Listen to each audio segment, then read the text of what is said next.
we've got two speakers. We've got Sybille and Tony. Is that right? Yes. Yes, there you are. Hello, hello. Um, Hi. So we're going to hear about polar bear ear tagging, and I suspect you might be touching on a few things Wing Sing was talking about as well. So hopefully there's a little bit of like crossover there. But do you want to take it away? Yep. Let me see. Hello, everybody.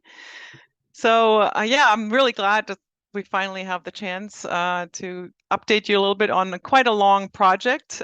This started actually in 2016, and we were working on developing a better ear tag transmitter for Arctic conditions. Just a little bit about polar bears.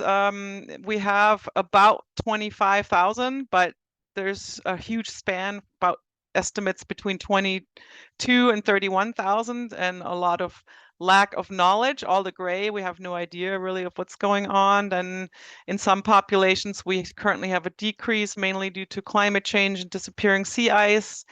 In some, we have stable conditions where climate change actually makes the ice better right now, temporarily for polar bears. And in some populations, we actually have an increase that were previously hunted heavily and are now better managed and actually are increasing. So it's not all evenly bad right now for polar bears, but the trend is definitely going down. And in many areas, we really don't know yet what's going on and how climate change is affecting it.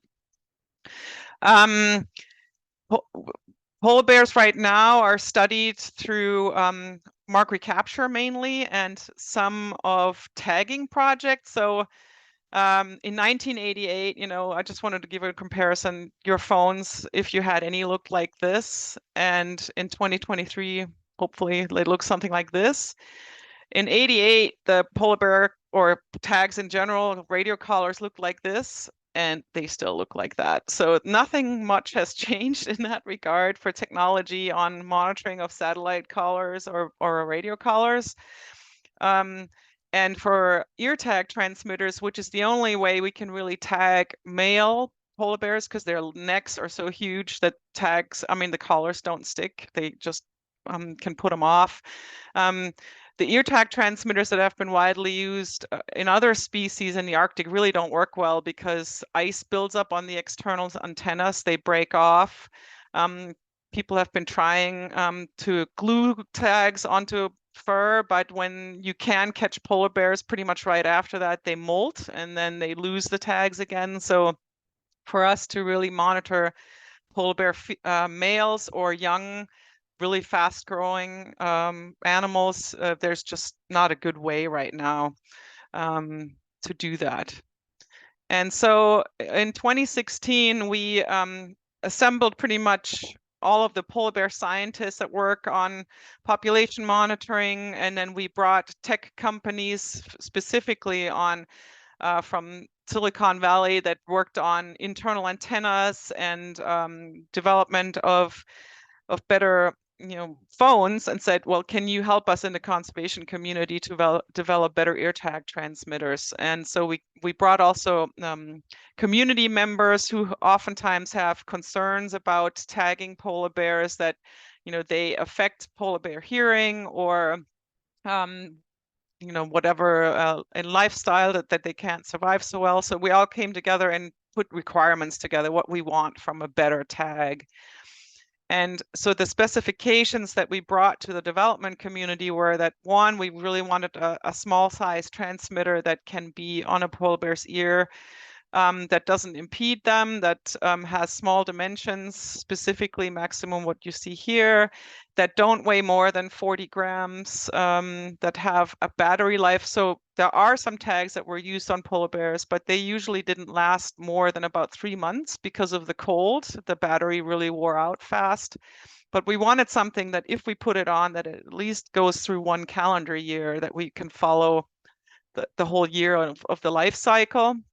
So we wanted that antenna issue, that it is internally, ideally with a temperature sensor in the tag, and that is conform with plastics that don't break in the cold and that don't get brittle. So those were kind of the requirements we put to the tech community. And we worked with IDEO and Misty West to develop and help us develop a prototype. And this is where I hand over to Tony, who is going to walk us through what IDEO and Misty West did on furthering the technology on that. Yeah, so yeah, you could see some of the photos here. We're essentially trying to design something that can be packed into such a small form factor and fit on the polar bear's ear. And so I think this is like a part on the left there, trying to evaluate the fit. I believe that's a mock-up on a polar bear ear on Oh the yeah, right sorry, there. I forgot to say that. Yeah, that was still my so we did actually measure a polar bear's ear. We brought the design of the green is really the measurements of a real polar bear ear, so the designers had real measurements of what it would look like, and that's that one. And so then here they started with a design of the form factor with some of the grams that you see what they weighed, and to land more closer to the 40 grams. So now it's 20. Yeah, so you could see here some photos of the tag that we developed. All of this would be potted in an epoxy layer to protect it. Yeah. Here, can we go on to the next slide here? So in terms of specs for the first prototype that was developed, you can see here on the dimensions and on the weight, we were able to get around 5 to 6 months of lifetime out of it, depending on the transmit mode. And it does have an onboard temperature and pressure sensor that it reads and summarizes and uploads that over satellite. Yeah, there's a variety of modes down there. The Bluetooth to connect through the tag once it's been potted is quite helpful, so that we can adjust things. There were a couple of challenges in getting it to work. One of them is the battery is really trying to get something that is light enough, can operate down to the low temperatures and last a lifetime, while also being able to handle being hammered by the transmit power. Like, it's essentially, there's almost no power being consumed when the radio's off, and when the radio is on, it's this huge burst, and the battery needs to be able to withstand that. We found the Tadiran TLM 1550 family as a good option for this. Yeah. There's one that you didn't mention, but I think there was a contender before, but it was working well, and then the military bought them all. So that was one of the sourcings of the battery. That was a real setback to us, that we had just dialed it in with one, and then all of a sudden, I guess it coincided with the Ukraine war. The military bought them all, and now they're not available. So we had to start from scratch which battery to use. One other issue was trying to get the antenna to work and inside the potted compound. So there were some like board antennas and some referenced antennas that were used, but we struggled to get them to be able to transmit through the encapsulant. And we weren't able to fit an off-the-shelf antenna into the package. So what you can see here is this is unpotted, and on the bottom right there, you can see the combination board and wire antenna there. This is a test jig that was measuring the RF properties of it. Slow. I'm forwarding, but it's not going. Yeah, it's come through. Yeah, the encapsulation was also tricky, trying to get the right compound that it was tough enough to withstand and at the temperatures we needed, while also being transparent enough to the antenna transmissions. I think what the team settled on was a mix of glass beads and epoxy in a multi-step process. But it was, yeah, so we've published I believe the mix as well as the process. Trying to get this dialed in and get this consistent, so that because this also would impact the antenna performance. This was challenging to get dialed in.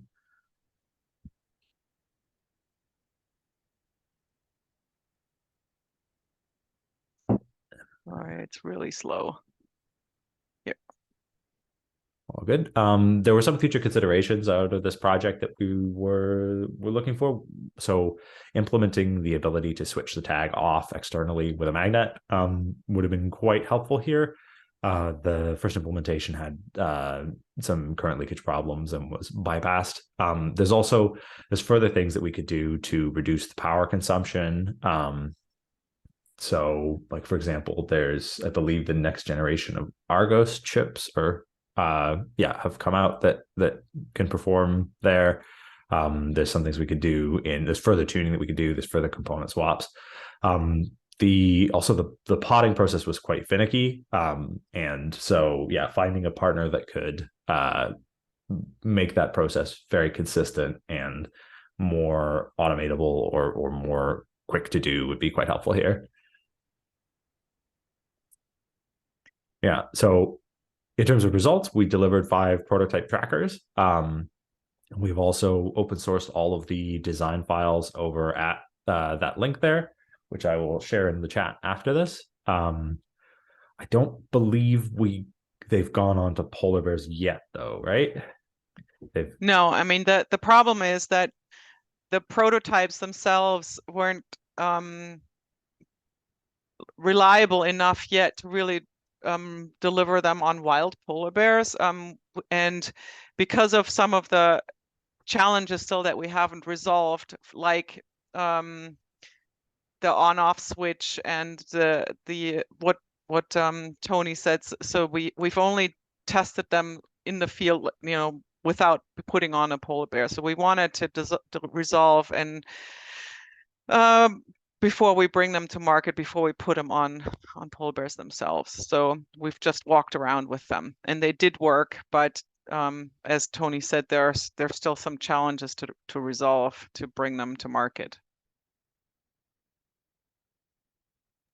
Yeah, so essentially what we see is the next step is doing another design iteration based on the learning, as well as based on advances in components and in new chips.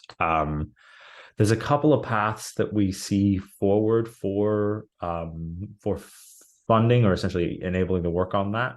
One of them would be to find a commercial tracking tag company that wants to partner with the WWF and commercialize this into a product. The files, so the full design is open source, and all of the work that we did on it has been published. And it's published under the MIT license. So a commercial tag tracking company could start with the development work around, say, the antenna and the potting and whatnot, and integrate it with their product line and commercialize that product. Another option would be further funding from either government sources or donors or whatnot to fund continued development. Another option would be to shift this into an open hardware project and solicit development from the community. If there are folks who have done open hardware projects or participated in them who I could talk with about what that would look like, or who might be interested in taking on this project, I would love to chat with y'all.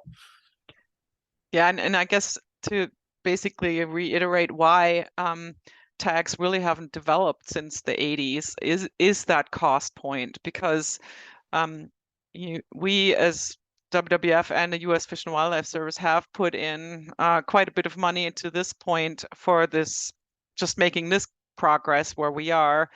And the manufacturer said to us right from the beginning that we're in 2016 at the meeting that they just don't have that kind of R&D money between 600,000 to $1 million to put forward to improve the tag. It was good enough for them. They made money, and so that's basically where we are. Is why development has stopped.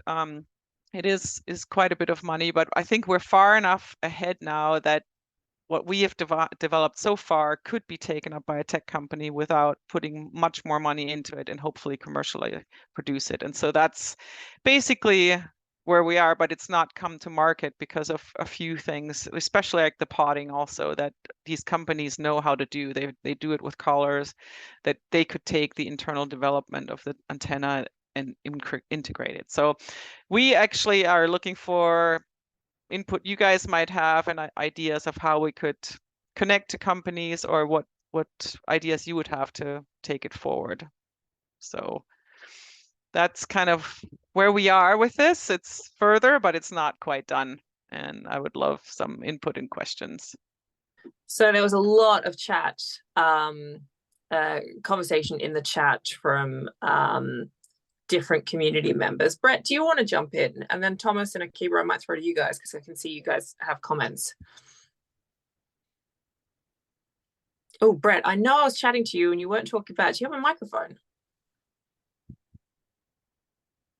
I do. I didn't have a particular comment at the moment. Okay, all right, fine. Thomas, I know you're talking, you were commenting on the Argos developments. Do you want to jump in? Sure. I will just add that some of the issue, or at least one of the issues mentioned in terms of Argos, was the power requirement right now to transmit on the system is pretty high. I'd say on average, all manufacturers are somewhere between 350 milliwatts to 500 milliwatts, meaning every single transmission is roughly half of a watt. That will change with the new system that is starting to be launched end of Q1 of next year. So we're adding 25 satellites to the constellation. There's only 9 today, so we're adding twice as many, if you will. And that will add new different ways of transmitting messages, different ways of formatting messages. But the take home is that we will now have a way to transmit the very low power requirement of 150 milliwatts.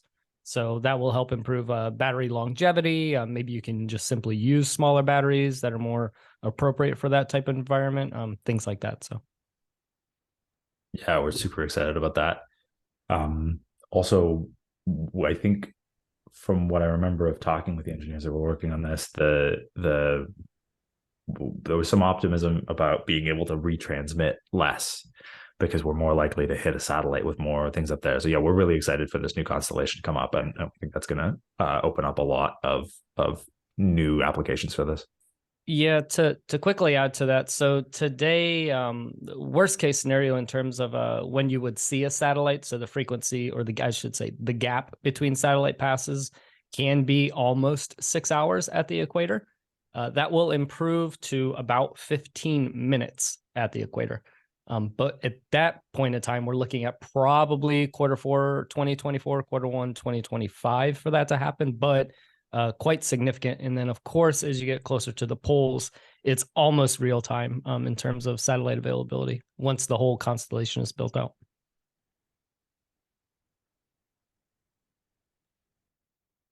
There was a question here about potting hurting the transmitting signal, and my understanding is yes, that it was trickier to get it out. But Sybille, maybe you can give more light on this. Essentially, you mentioned the antennas breaking off and freezing and whatnot. That, yeah, we didn't have a lot of choice for trying to stick one external because they don't survive. Yeah, I mean that already exists with ear tag transmitters, and that was the main break point. Is the external antenna would always break off because of ice buildup. So that just has to be internalized, and the potting, in the end, the tests were, I think, they were acceptable. I mean, they were a little bit less, but always better than having no antenna at all, basically. There's also a bunch of RF work needed to shape the beam around the polar bear's head, because in the first implementations, like the trying to transmit beside such a large like mass of tissue, like it really does impact the signal quite a bit. So I think if you look in the GitHub repo, there's a report analyzing different shapes and different impacts through different impacts through of different shapes on that absorption. That's super interesting. So in just our last minute or two, and we'll have after hours to have more of a engineering type chat. So how far away are you from this being off the shelf, ready to use? Is it, and what are the barriers between you and there? Is it finding new partners to pick it up and move it forward? Is it funding? Is it engineering partners? What's the most urgent thing? Well, it's basically one of the 3 options that Tony showed. It's either we keep find money to keep paying Misty West to help us finish Yeah. it. Or we find a corporate partner that produces tags that takes what we've developed so far and takes the open source data and then takes it over the line with their expertise. Mm-hmm. Or it's trying to do an open hardware project with some of the questions we still have, and some expert on podding takes what we have and tries to maximize that, or yeah, so the challenge is specifically on some of the engineering that you make it open, but that I see as very difficult because it takes somebody in the middle to coordinate the whole thing. Yeah, for sure. That knows tech, that I certainly, I mean, I don't know enough to really understand it, really. I mean, we've been coordinating the different pieces, but the engineers at Misty West have really been the ones that do all the development of it. Yeah. I'm going to wrap us up for the formal part of the show, and I just want to say a big thank you to you, Sybille and Tony, for talking through that project. And I know we've been getting comments in the chat that it's been great to see this, hear an update of where this project has got to, because we've been hearing about it for so long. So thank you for coming along and laying it all out so beautifully. For everyone else, for all our speakers, a big thank you to you too, and thank you to everyone for joining us this month, and we'll see you next month for Variety Hour, last Wednesday of the month. And in the meantime, we'll see you on Wild Labs. Thanks so much, everyone. We'll talk to you soon.